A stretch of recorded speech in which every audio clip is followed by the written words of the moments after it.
우리의 신앙이 되게 하여 주시고, 주님의 말씀 따라 온전히 순종하며 주의 길을 걷는 필그림의 모든 권속들 되게 하여 주시옵소서. 오늘도 말씀을 통하여 주님께 더 가까이 나가기를 원합니다. 우리의 믿음이, 천국에 대한 소망과 주님을 향한 사랑이 어제보다 오늘 더 순전하게 하시고 간절하게 하여 주옵소서.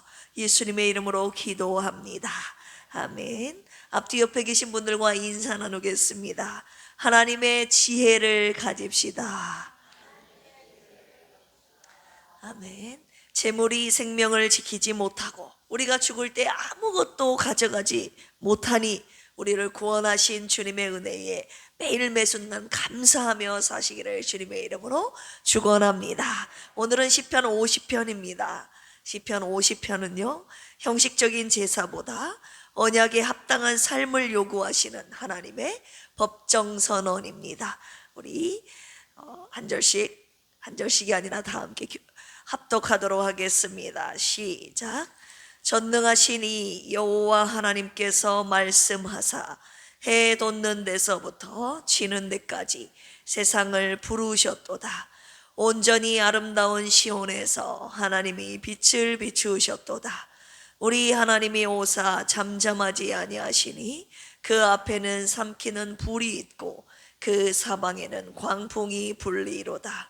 하나님이 자기의 백성을 판결하시려고 위 하늘과 아래 땅에 선포하여 이르시되 나의 성도들을 내 앞에 모으라. 그들은 제사로 나와 언약한 이들이니라 하시도다. 하늘이 그의 공의를 선포하리니 하나님 그는 심판장이시미로다. 셀라. 내 백성아 들을지어다. 내가 말하리라. 이스라엘아 내가 내게 증언하리라. 나는 하나님 곧 내 하나님이로다. 나는 내 재물 때문에 너를 책망하지는 아니하리니 내 번제가 항상 내 앞에 있음이로다. 내가 내 집에서 수소나 내 우리에서 숫염소를 가져가지 아니하리니 이는 산림의 짐승들과 못 산의 가축이 다 내 것이며 산의 모든 새들도 내가 아는 것이며 들의 짐승도 내 것이미로다. 내가 가령 주려도 내게 이르지 아니할 것은 세계와 거기에 충만한 것이 내 것이미로다. 내가 수소의 고기를 먹으며 염소의 피를 마시겠느냐. 감사로 하나님께 제사를 드리며 지존하신 이에게 내 소원을 갚으며 환난 날에 나를 부르라. 내가 너를 건지리니 내가 나를 영화롭게 하리로다. 악인에게는 하나님이 이르시되 내가 어찌하여 내 율례를 전하며 내 언약을 내 입에 두느냐. 내가 교훈을 미워하고 내 말을 내 뒤로 던지며 도둑을 본즉 그와 연합하고 가늠하는 자들과 동료가 되며 내 입을 악에게 내어주고 내 혀로 거짓을 꾸미며 앉아서 내 형제를 공박하며 내 어머니의 아들을 비방하는도다. 내가 이 일을 행하여도 내가 잠잠하였더니 내가 나를 너와 같은 줄로 생각하였도다. 그러나 내가 너를 책망하여 내 죄를 내 눈앞에 낱낱이 드러내리라 하시는도다.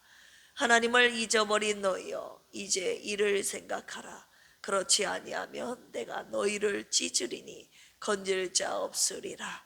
감사로 제사를 드리는 자가 나를 영화롭게 하나니 그의 행위를 옳게 하는 자에게 내가 하나님의 구원을 보이리라. 아멘.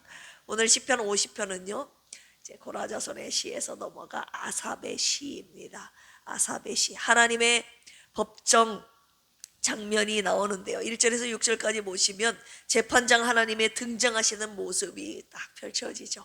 7절에서 15절까지 보시면 형식적인 제사를 드리는 자에 대하여 심판장 하나님께서 책망하고 계시는 모습이 나옵니다. 그리고 16절에서 21절까지 악인의 위선적인 신앙에 대한 하나님의 심판이 나오고 마지막 결론적인 권면이 나옵니다. 오늘 말씀의 묵상 포인트는요 이것입니다. 심판장 앞에 성도들을 모으라. 아멘. 우리 5절 같이 한번 읽어볼까요? 시작. 이르시되 나의 성도들을 내 앞에 모으라. 그들은 제사로 나와 언약한 이들이니라 하시도다. 아멘. 시편 50편은요 세상을 향한 말씀이 아니라 하나님의 백성인 성도를 향한 심판의 선언입니다. 하나님은 원수보다 먼저 하나님께 속한 자들, 백성, 자신의 백성을 먼저, 당신의 백성의 신앙을 먼저 점검하신다는 것입니다. 심판장이신 하나님이 성도에게 요구하시는 것 세 가지를 지금부터 함께 묵상하도록 하겠습니다. 첫 번째는요, 감사로 하나님께 제사를 드려라입니다. 뭘로 제사를 드리라고요? 감사로 제사를 드리라는 첫 번째 심판장이신 하나님께서 성도인 우리에게 명령하고 점검하시는 것이죠. 당시 이스라엘은요 제사 제도는 아주 훌륭했고 충실했습니다. 그러나 제사가 형식과 의무로 전락하고 말았죠. 제사를 많이 드리면 하나님이 만족하신다는 오해도 만연했습니다. 그러나 하나님께서 제사의 양이 아니라 제사의 태도를 지금 문제 삼고 계시는데요. 뭐라고 말하고 계십니까? 너희들 제사에 감사가 빠졌다라고 말씀하고 계십니다. 우리 14절 같이 한번 읽어볼까요? 시작. 감사로 하나님께 제사를 드리며 지존하신 이에게 내 서원을 갚으며, 이렇게 나와 있죠. 감사로 제사를 드려라. 히브리어로 제바으토다라고 하는데요, 감사 자체가 제사라는 뜻입니다. 우리는 착각합니다. 하나님은 필요 때문에 예배를 받지 않으신다는 것입니다. 무언가 필요해서, 하나님이 뭔가 부족해서 막 이것도 드리고 저것도 드린다고 드리는데, 하나님은 필요해서, 부족해서 우리에게 제물을 가져오라고 요구하신다는 것이 아닌데 우리는 그렇게 착각한다는 거죠. 우리 9절에서 12절 같이 한번 읽어볼까요? 시작. 내가 내 집에서 수소나 내 우리에서 숫염소를 가져가지 아니하리니 이는 살림의 짐승들과 산의 가축들이 다 내 것이며 산의 모든 새들도 내가 아는 것이며 들의 짐승도 내 것이미로다. 내가 가령 주려도 내게 이르지 아니할 것은 세계와 거기에 충만한 것이 내 것이미로다. 할렐루야. 하나님은 결핍한 분이 아니라는 거예요. 세계가 다 누구의 것입니까? 하나님의 것이라 이거예요. 내가 부족해서 너에게 가져오라고 한 것이 아니에요. 이미 온 땅에 있는 세상 만물이, 온 세계 충만한 것이 이미 다 하나님의 것입니다. 할렐루야. 그렇다면 하나님께서 우리에게 무엇을 요구하십니까? 그것은 바로 감사입니다. 감사는 우리 신앙의 핵심이자 예배의 핵심입니다. 감사로 예배하라. 할렐루야. 골로새서 3장 17절에 이런 말씀이 있습니다. 또 무엇을 하든지 말에나 일에나 다 주 예수 그리스도의 이름으로 하고 그를 힘입어 하나님 아버지께 뭐하라? 감사하라. 할렐루야. 그렇다면 하나님께 감사로 예배하고 있는가? 감사가 식으면요 예배는 형식이 되는 것입니다. 혹시 내가 받은 것은 잊어버렸고 내가 드린 것만 기억하고 있는 건 아닌지 돌아보십시오. 은혜에 둔감해진 우리의 신앙을 깨우기 위해서 오늘의 말씀을 주님이 주셨습니다. 혹시 여러분들의 예배가 무덤덤하다면 그것은 여러분들의 삶 속에 감사가 사라졌기 때문입니다. 심판장이신 하나님께서 그래서 오늘 첫 번째로 저와 여러분들에게 명령하고 계시는 것이 감사로 제사를 나에게 드려라 라고 말씀하셨습니다. 오늘 이 새벽 묵상을 통해서 우리의 삶 가운데, 예배 가운데 감사가 회복되기를 주님의 이름으로 축원합니다. 두 번째입니다. 심판장 하나님이 성도들을 모으셔서 첫 번째로 감사로 제사를 드리라고 드리는 것을 점검하고 계시고, 두 번째는요 지존하신 이에게 서원을 갚으라 라고 말씀하십니다. 서원이 무엇입니까? 환난 중에 드리는 신앙의, 하나님께 드리는 신앙의 약속이라고 볼 수 있는데요, 그런데 우리는 문제가 해결되면 서원을 잊어버리는 모습이 계속 반복되고 있지 않습니까? 그런데 하나님께서 내가 주님 앞에 했던 그 약속, 나는 잊어버렸지만 주님은 기억하고 계신다는 거예요. 너의 서원을 갚으라 라고 말씀하고 계시네요. 우리 14절 같이 한번 읽어보겠습니다. 시작. 감사로 하나님께 제사를 드리며 지존하신 이에게 서원을 갚으며 너의 소원을 갚으며. 서원을 갚으라는 것은 미루지 말고 잊어버리지 말고 나와 한 그 약속, 나에게 그 한 약속을 반드시 지켜라, 완성하라 라고 말씀하고 계시는 것입니다. 여기서 지존하신 이에게 서원을 갚으라 라고 나와 있죠. 히브리어로 엘리온이라고 하는데요, 모든 상황 위에 계신, 가장 높이 계신 절대 주권자를 의미하는 단어입니다. 서원을 갚는다는 것은 하나님이 여전히 내 삶의 주권자이심을 고백하는 행위인 것입니다. 그 하나님께 약속을 딱 해놓고 하나님이 뭔가 응답을 하시니까 그 서원은 말끔히 온데간데 없이 잊어버리는 저와 여러분의 행위는 주권자이신 하나님을 잊어버리는, 무시하는 행위라 이것입니다. 전도서 5장 우리 한번 찾아볼까요? 전도서 5장 4절에서 5절까지 말씀입니다. 전도서 5장 4절에서 5절, 952쪽이네요. 시작. 내가 하나님께 서원하였거든 갚기를 더디게 하지 말라. 하나님은 우매한 자들을 기뻐하지 아니하시나니 서원한 것을 갚으라.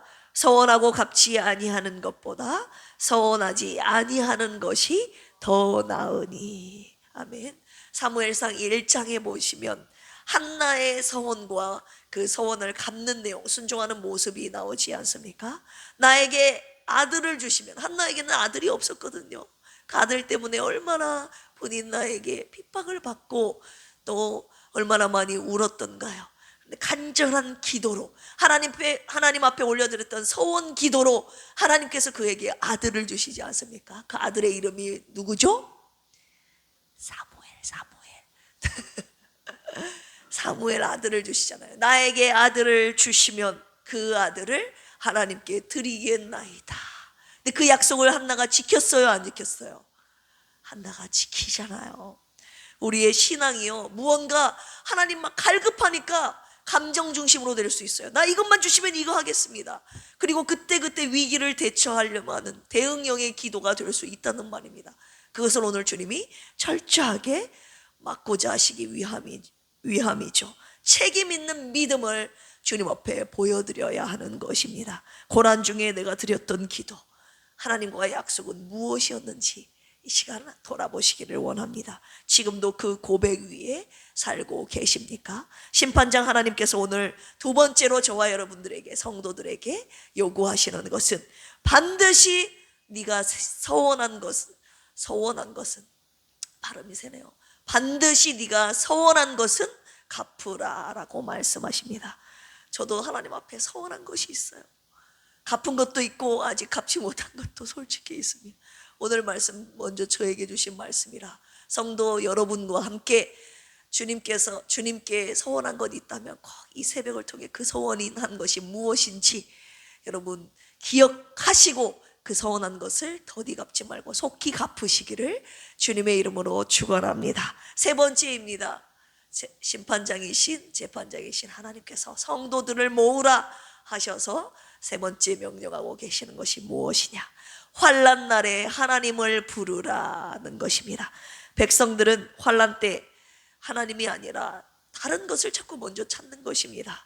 제사는 드리지만 정작 위기 속에서, 어려움 속에서 하나님을 찾지 않는 모습을 보시고 하나님께서 세 번째 말씀 주셨습니다. 15절 같이 한번 읽어볼까요? 시작. 환난 날에 나를 부르라. 내가 너를 건지리니 내가 나를 영화롭게 하리로다. 할렐루야. 부르라 라고 말하는 거예요. 환난 날에 나를 불러라. 다른 것 찾지 말고, 다른 것 붙잡지 말고 나를 부르라. 나를 의지하라. 히브리어로 카라라고 하는데요, 단순한 요청이 아니라 전적인 의탁을 말하는 단어입니다.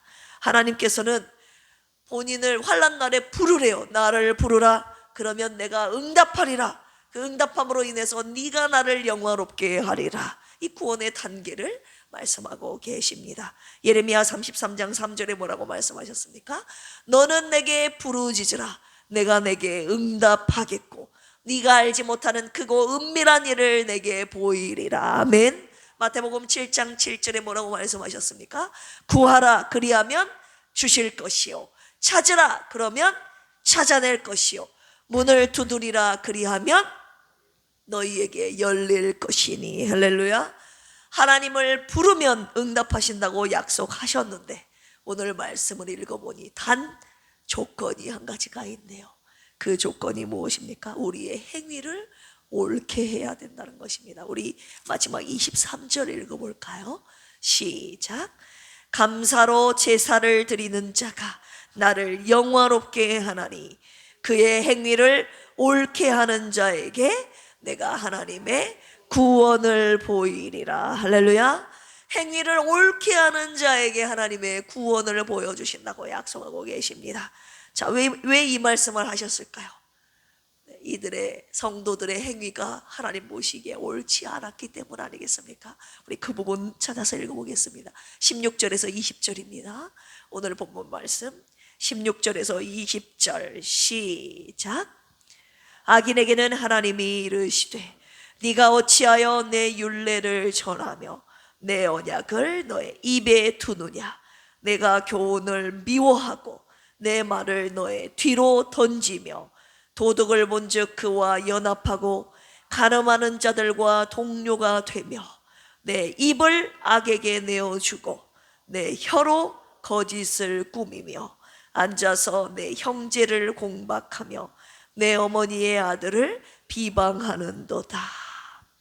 행위가 이렇다는 거예요. 입술로는 주여 주여 하는데 하나님께 예물을 가져와서 제사는 너무나도 잘 드리는데 우리들의 삶의 모습은 이렇다 이겁니다. 어떻게 합니까? 하나님의 말씀을 삶 가운데는 뒤로 던진다 이거예요. 예배 가운데 하나님의 말씀만 그때만 듣지 삶 속에서는 하나님의 말씀을 교훈을 너의 뒤로 던졌다. 도둑과 연합했다.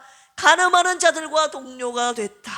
그리고 입을 악에게 내어주고 우리의 입술로 온갖 거짓을 말했다. 너희들의 입술로. 그리고 앉아서 너희들의 형제들을 이웃을 서로 비판하고 욕하고 미워했다. 비방했다 라고 말씀하고 계시는 것이죠.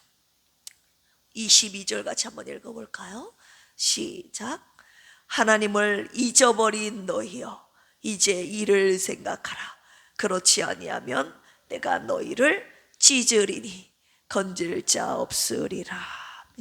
심판에 대한 내용이죠. 옳은 행위는요 나의 무언가를 했다는 공로가 아니라 하나님께 오늘 주신 말씀 감사로 제사를 드리고 서원한 것을 갚고 그 다음 환난 날에 하나님께 부르짖는 것은 물론 내 삶 속에 하나님을 기억하는 것, 하나님의 말씀을 기억하며 말씀대로 온전히 순종하는 삶이라는 것을 오늘 주님이 저와 여러분들에게 말씀하고 계십니다. 심판장 앞에 우리가 나아갔을 때 우리는 어떤 평가를 받게 될 것인가?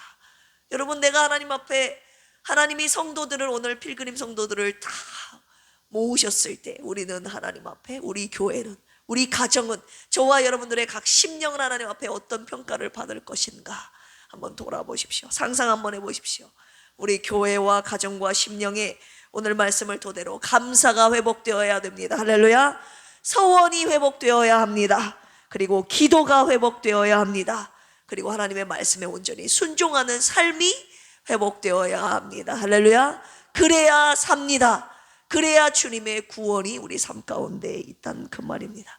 오늘 시편 50편 처음에 왜 심판장 하나님이 딱 등장하신 줄 아십니까 여러분? 마지막에 등장하지 아니하시고 처음에 딱 등장하셔서 성도들을 내 앞에 모으라 라고 주님이 첫 번째로 말씀하신 이유가 무엇입니까? 심판장의 기준에 맞는 신앙생활을 처음부터 시작하라고 하시는 것입니다. 형식적인 제사는 이제 그만 드리고 심판장 하나님 앞에서 감사와 서원과 기도와 순종이 있는 삶의 예배를 드립시다. 할렐루야. 그럼으로써 하나님의 구원을 경험하고 주님을 영화롭게 하는 우리 필그림 교회와 가정과 심령이 되기를 주님의 이름으로 축원합니다. 함께 기도하시겠습니다. 심판장이신 하나님, 오늘 시편 50편 말씀을 통해 우리의 신앙을 점검하게 하시니 감사합니다. 우리는 예배의 자리는 지켰지만 감사와 서원과 기도와 순종을 잃어버렸습니다. 형식적인 예배가 아닌 하나님이 연락하시고 구원하시는 감사와 영광의 예배드리는 우리 교회가 되게 하여 주시옵소서.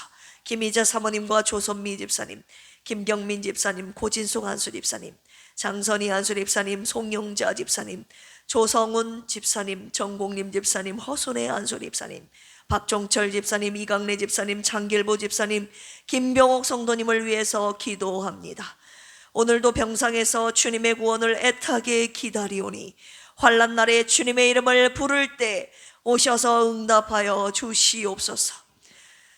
침례교 전북지방의 여선교 원례회가 오늘 빛과 소금 교회에서 있습니다. 올해 첫 모임 위에 주님 함께 하시사 주님 보시기에 선하고 아름다운 연합이 되게 하여 주시옵소서. 우리 전북지방회가 하나 되어 주님이 기뻐하시는 일들을 많이 하게 하여 주시옵소서. 감사하며 예수님의 이름으로 기도합니다. 아멘. 주여 삼창하시고 기도합니다. 주여, 주여.